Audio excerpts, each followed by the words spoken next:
My mom stole my $45,000 college fund to open a luxury spa.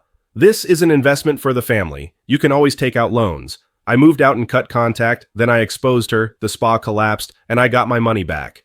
I, Logan, 22M, have been saving for college since I was 16. My parents started a savings account for me when I was a baby, and as soon as I started working summer jobs, I added everything I could. Every paycheck, every birthday gift, every scrap of money I could set aside.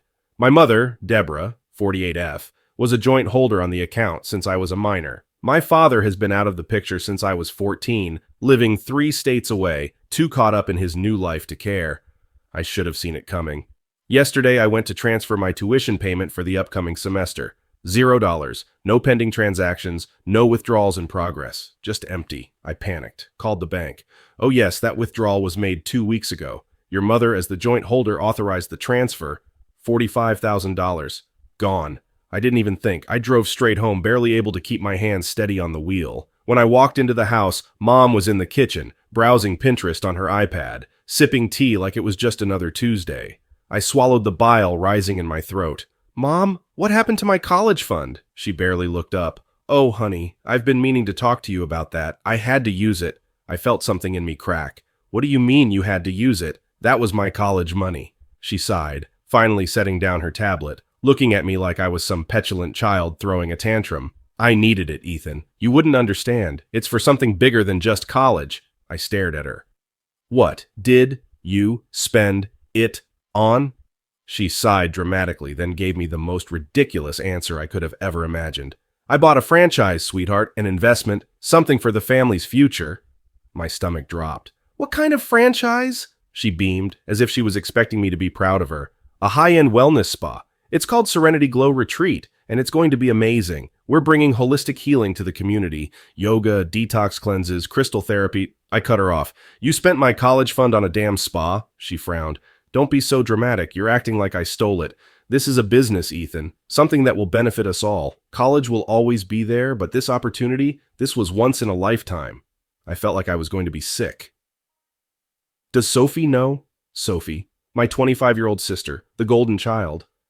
Mom hesitated just long enough for me to get my answer. She knows we're investing in something important, she said vaguely. That's when I started noticing everything around me. The expensive-looking renovation flyers on the counter, the brochures for high-end spa equipment, a receipt from a luxury resort in California, a business retreat, where apparently Mom had flown out to learn about the spa industry. I was done. I didn't argue, didn't yell. I just turned around, went upstairs, and packed a duffel bag. Grabbed my documents, passport, birth certificate, anything with my name on it. Came back down. Mom was back on Pinterest like nothing had happened. I walked to the door. She barely glanced at me. Where are you going? I took one last look at her. Somewhere you can't steal from me again. And then I walked out. Jake let me crash at his place, no questions asked. I told him everything. He just shook his head. Dude, a spa? She spent your college money on a freaking spa? I just laughed, but it wasn't the happy kind. My phone blowing up. First, Mom's texts. Ethan, come home. You're overreacting. This is what families do. We sacrifice for each other. You can always take out loans. Sophie supports this. Why can't you? Then came the voicemails. At first, angry. How dare you just walk out like this, after everything I've done for you? Then guilt-tripping. I raised you better than this, Ethan. Then bargaining. Come home, let's talk. We can figure this out. And finally, full-blown sobbing. Yesterday, she left a 2-minute voicemail that was just crying before she hung up. Then this morning, Sophie texted me. I didn't even want to open it, but I did. Sophie. Ethan, this is ridiculous. You're ruining everything over a little money. Mom did what she had to do for the family business. You're young. You have time to save up again. But this? You're embarrassing us. I just stared at the message. Then I screenshotted it.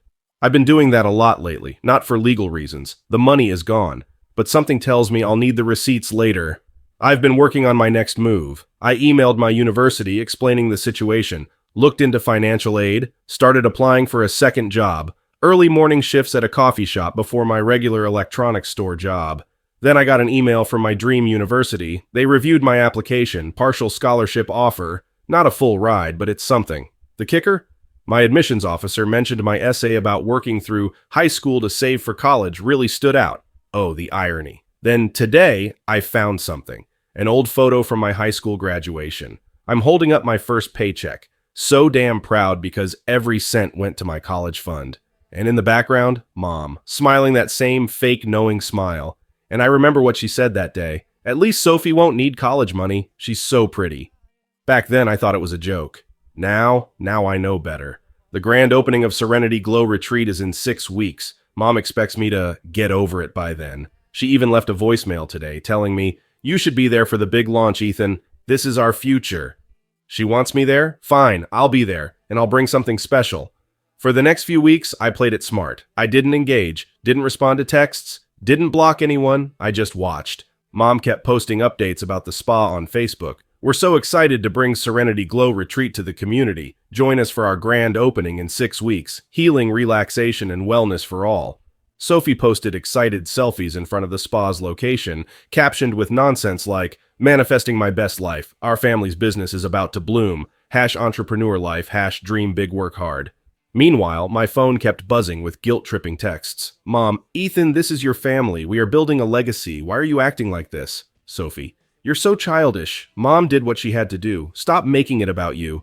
At first, it pissed me off. Then I realized something. They were desperate for me to stay quiet, because the truth, the spa wasn't doing well. At first, Mom made it sound like it was a huge success, but after some digging, I found out that the franchise fees alone were bleeding her dry. The building lease was insanely expensive. She had maxed out her credit cards to pay for renovations. She was drowning, and she needed the grand opening to be a success. And that's when I knew exactly what I had to do. The day finally arrived. The spa was decorated to look expensive. Gold accents, candles everywhere, those cheap Buddha statues you see in every overpriced wellness store. There were photographers, people from town, a whole presentation planned. Mom was glowing. Sophie was basking in the attention. I showed up in a nice suit, looking calm, collected, and completely unbothered. Mom saw me and smiled, probably thinking I had come around. She put a hand on my arm. "Ethan, I knew you'd see reason. Welcome to the family business." I smiled back. "Oh, I wouldn't miss it for the world." Sophie was emceeing the event.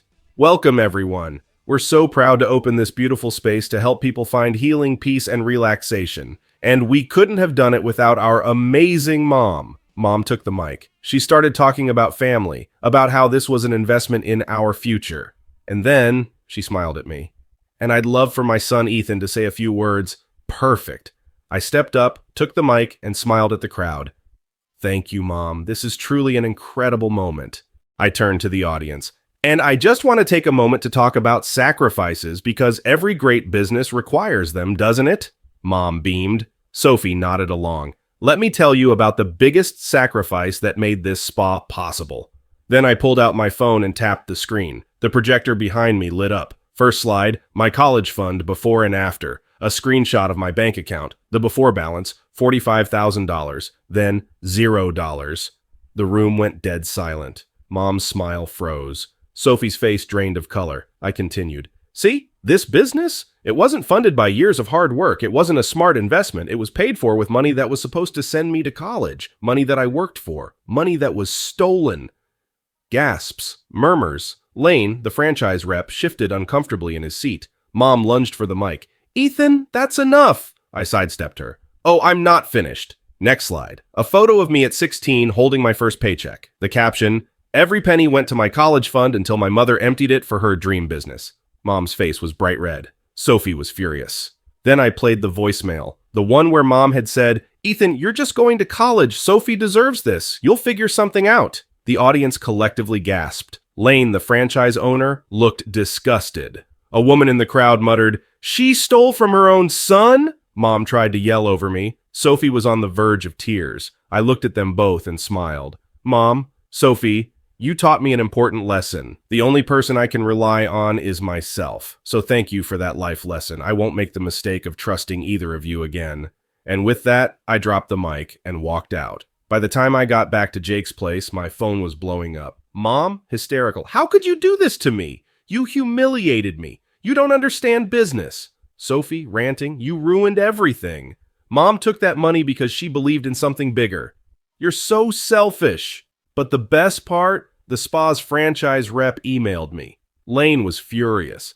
Apparently, once the truth came out, the business license was reviewed. And turns out Mom had broken multiple franchise agreements. She had lied about her financials, taken out loans she couldn't repay, used money that wasn't legally hers. So the franchise pulled out. Within a week, the spa was shut down. Mom, bankrupt, Sophie, jobless, and me, sitting in my new dorm room. Turns out that partial scholarship, it wasn't partial after all. The university had seen what happened and offered me a full ride. The kicker? Last week I got a letter from Lane's corporate office. They sent me a check, $45,000. A note attached. What your mother did was wrong.